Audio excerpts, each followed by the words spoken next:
Este é o módulo Mistério 6, Superando a Queda do Homem. Desvendo a Bíblia e trago verdades que transformam. No primeiro verso da Bíblia, lemos Gênesis capítulo 1, o versículo 1. No princípio, criou Deus os céus e a terra. Usualmente, lemos o que diz esse verso. Deus criou os céus e a terra, isto é, o universo, com a terra contido nele. Quase ninguém lê o que não está escrito nesse verso. Você me pergunta, como assim o que não está escrito nesse verso? Considere outro verso, Gênesis capítulo 2, o versículo 3. E abençoou Deus o dia sétimo e o santificou, porque nele descansou de toda obra como Criador fizera. Observe que Deus é identificado como Criador. Para entendermos o primeiro verso, vamos reescrevê-lo. Gênesis capítulo 1, o versículo 1. No princípio criou Deus, enquanto Criador, os céus e a terra. O que temos agora é um contraste entre Deus e a coisa criada, bem como entre o Criador e a criatura. Por criatura, entende-se a criação como um todo, ou os seres criados.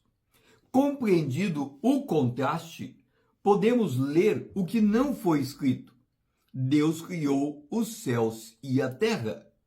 O que não foi escrito é isto: Deus não criou outro Deus. Deuteronômio, capítulo 6, o versículo 4. Ouve, ó Israel, o Senhor nosso Deus é o único Senhor. Deus, ele é o único Senhor.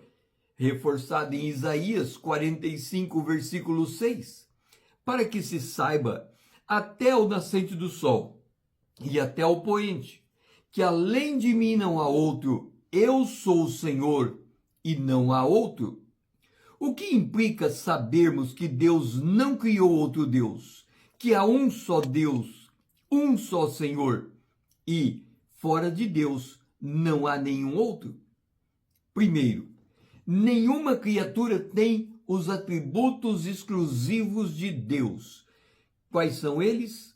Onipotência, onipresença, onisciência, imutabilidade e eternidade. Deus compartilhou outros de seus atributos em certa medida: governo, santidade, amor, justiça, bondade, sabedoria, misericórdia e fidelidade, para citar alguns. Só Deus é absoluto em cada um destes atributos que, acoplado à imutabilidade, Deus não muda. Consideremos o atributo da santidade. Em Deus, esse atributo significa o absoluto moral, a perfeição. Na santidade de Deus, nesses termos, é impossível ser dada a uma criatura. Portanto, nenhuma criatura tem a virtude da impecabilidade. Antes de cair em pecado, a criatura vivia em estado de inocência e retidão, totalmente alinhada com a vontade de Deus, refletindo a sua imagem. Deus dava ordem e o homem a cumpria. Vamos ver em Gênesis capítulo 2, a partir do verso 19. Havendo, pois, o Senhor Deus formado da terra todos os animais do campo e todas as aves do céu, trouxe-os ao homem, para ver como este lhe chamaria. E o nome que o homem desse a todos os seres viventes, este seria o nome deles. E aí Deus, o homem veio a exercer a função pela qual Deus o constituiu naquele momento. Deu nome, o homem, a todos os animais domésticos, às aves dos céus e a todos os animais selváticos. Para o homem, todavia, não se achava uma auxiliadora que lhe fosse idônea. Com isso, queremos dizer que Deus não criou o homem no sentido de perfeição absoluta. Só Deus é imutável.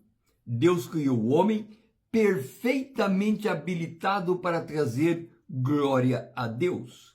Salmo capítulo 8, o versículo de número 4 diz: que é o homem que dele te lembres, e o filho do homem que o visites? Fizeste, no entanto, um pouco menor do que Deus, e de glória e de honra o coroaste. Deste-lhes domínio sobre as obras da tua mão, e sobre os seus pés tudo puseste. Ovelhas e bois, todos, e também os animais do campo, e as aves do céu, e os peixes do mar, tudo o que percorre a senda dos mares. Como Deus não criou o homem com o atributo da impecabilidade, e por sua onisciência, sabendo que o homem cairia em pecado, antes de criar os céus e a terra, Deus concedeu o plano de redenção. 1 Pedro, capítulo 1, o versículo 19. Mas, pelo precioso sangue, como de cordeiro, sem defeito e sem mácula, o sangue de Cristo, conhecido com efeito antes da fundação do mundo, porém manifestado no fim dos tempos por amor de vós. Observe que ao decidir criar o homem à sua imagem e semelhança, também ficou criado o plano da redenção. Deus autorizou a criação do homem e ao mesmo tempo o amou para, em caindo no pecado, ter o cordeiro como o sacrifício por sua redenção. O plano de redenção não foi concebido depois da queda, ele já existia muito antes disso. E quando Deus colocou as mãos na massa, por assim dizer, nesse mesmo instante, sacrificou em seu coração o cordeiro. Apocalipse capítulo 13, o versículo 8. E adorá-lo-ão todos os que habitam sobre a terra, aqueles cujos nomes não foram escritos no livro da vida do Cordeiro, que foi morto desde a fundação do mundo. Assim, quando lemos que no princípio criou Deus os céus e a terra, naquele exato instante, o Cordeiro já estava morto no coração de Deus. Adão foi avisado de como deveria manter a sua inocência e justiça. Gênesis capítulo 2, o versículo 17. Mas da árvore do conhecimento do bem e do mal não comerás, porque no dia que dela comeres, certamente morrerás. Como previsto, Adão comeu do fruto proibido. Gênesis capítulo 3, o versículo 6. Vendo a mulher que a árvore era boa para se comer, agradável aos olhos e árvore desejável para dar entendimento, tomou-o do fruto e comeu, e deu também ao marido, e ele comeu. Imediatamente, Deus colocou o plano de redenção em curso. Gênesis capítulo 3, o versículo 15. Porém, inimizade entre ti e a mulher, entre a tua descendência e o seu descendente, este te ferirá a cabeça, e tu lhe ferirás o calcanhar. Esse é chamado de proto-evangelho, a primeira menção ao homem sobre a redenção. E em figura, Deus antecipou a morte do cordeiro. Gênesis capítulo 3, o versículo 21. Fez o Senhor vestimenta de peles para Adão e sua mulher e os vestiu. Para que isso acontecesse, uma vítima inocente foi sacrificada. Com isso podemos dizer, em Deus temos a provisão para nos restaurar da queda decorrente do pecado por meio do Cordeiro de Deus. Se esse vídeo fez sentido a você, curta, comente suas impressões, salve para rever os textos que foram criados, compartilhe para que outro também entenda como foi superado a queda do homem. Siga-me para que possamos crescermos juntos na graça e no conhecimento do nosso Deus. O meu lema é: conhecendo a palavra para sermos transformados pelo poder de Deus na imagem de Cristo. Eu sou o pastor César Azevedo. Grato por me ouvir, grato por me seguir e até a próxima.